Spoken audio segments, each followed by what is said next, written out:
Today is hump day. Sorry guys, I had to do it. I had to do that one time. Splendiferous. Say it again? Splendiferous. You should make that up. Yeah.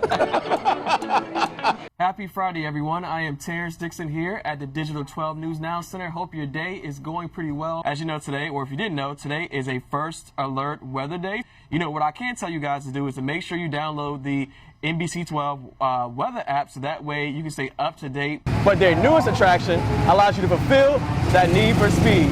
Your love for the game is what? Is it this small or is it this big? This big. Our John Hood actually went down to RIC yesterday to catch up with several travelers, and he's going to have the latest on, you know, what people thought about the mask mandate being dropped. And before I play that story, I also want to hear from you guys in the comment section as well. You know, drop a comment. Let me know. They're encouraging people to call in now and to place their to-go orders instead of waiting until the big game day. United, Delta, American, Southwest, and Alaska Airlines have announced that masks are now optional on planes. Amtrak is also no longer requiring masks on trains, and Uber is no longer requiring riders or drivers to wear a mask. However, you probably still want to pack a mask just in case. Hello to Michelle, hello to Virginia, hello to Donna, Maria, Stacy, Asia, Karen, Stephen, Connie, Joe. Wow, there's a lot of people checking in today.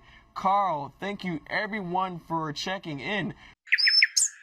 Every day in the Highlands community, you'll find retired veteran Jim Glacier. I walk every evening at around 7:30. Strolling the neighborhood. I start here, go up Seaview, then up to Highland Glen, and walk around the block. Completing his mile walk to stay in shape. I enjoy seeing the neighbors, and of course I love the neighborhood. But during one particular walk, say hi to everybody. While talking to a neighbor, something unusual happened. As I turned to go home, my head got very light. Glacier fainted just feet away from that neighbor. The next thing you know, I wake up inside an ambulance.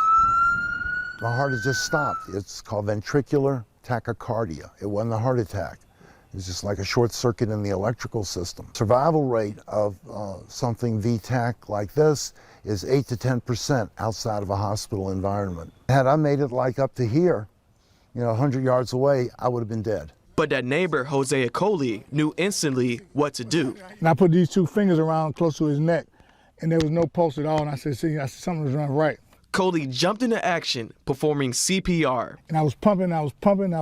For 25 minutes, Coley pumped away while he instructed another neighbor to call 911. And I kept pumping again,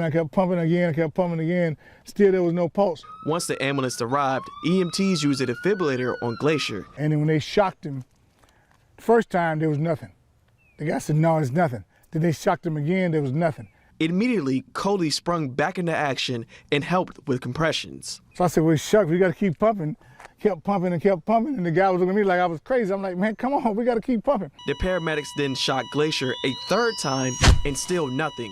Moments later, another crew came to assist, and eventually Glacier came too. When they put him in the back of the rescue squad, I saw him do like right here.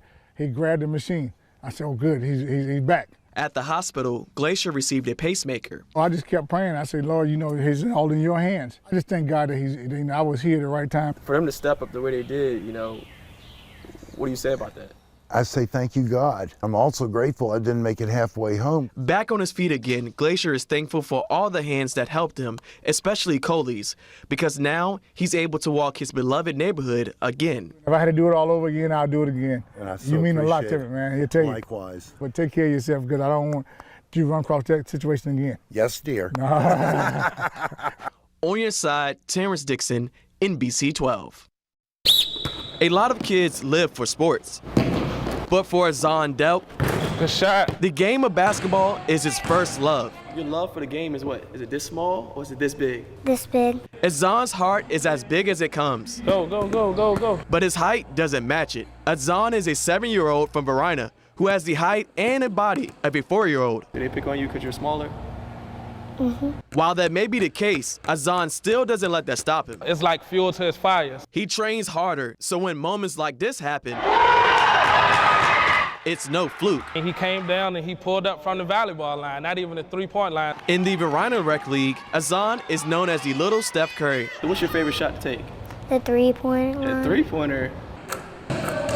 And Azan gets the name because he's shooting behind the volleyball line on the regular, like his favorite player, Steph Curry. He's small like me, and he can make it. He does it at practice, so it's not like he just coming out here doing something that we didn't work on. With me being a competitive person, I decided to put his title to the test. So I used to play basketball too, and I was a pretty good shooter. You think you could beat me? Bring it. And oh boy, did he bring it. He beat me twice. The first time, I took him for granted. And well, the second, you can see what happened. On your side, Terrance Dixon. That's twice.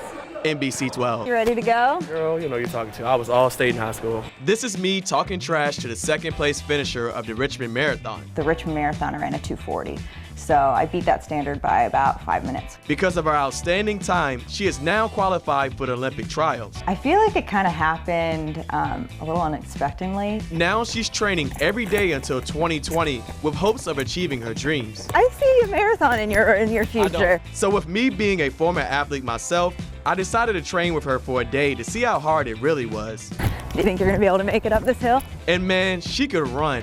It was like I was running with the Energizer Bunny. I typically run anywhere from 12 to 20 miles a day. And that's either kind of a long run through a park, or I go to the track and do longer intervals. She just kept going. And I thought you said you were all state. And going. Hold on. And going.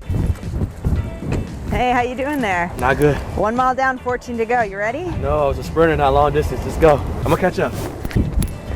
And after I thought we were finished, we went to ACAC for more training. All right, now that we finished our 15-mile run, we're gonna go and do Pilates. Now, Pilates is not for the weak. It focuses. You calling me weak? I'm not calling you weak. I'm just saying it's about to be proven out here in the Pilates Okay, studio. we'll find out. She does Pilates for an hour. You need to have your ribs and hips connected.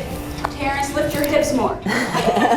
And I think it's safe to say I was terrible at it. Where's your all-state sprinter power now? Kira does this every day while being a full-time mom, wife, and realtor. There's been a lot of mornings where I have to get up at like 4 a.m. to get on the treadmill while my kids are sleeping to squeeze in a run. Through it all, Kira says what keeps pushing her while she runs is her family. With everything going on in my life, like I really couldn't do it without all the support of my family. Her goal is to eventually be able to run 110 miles a week. I feel like if I keep chipping away the way I have been, I'll be in a really good position to give it my all. While running is Kira's thing, she says she can't even imagine the sense of pride she would feel if she was able to represent the country. No matter what happens that day, I'm gonna be super emotional and just super proud that I made it that far. I think it's safe to say I won't be qualifying for the Olympics anytime soon.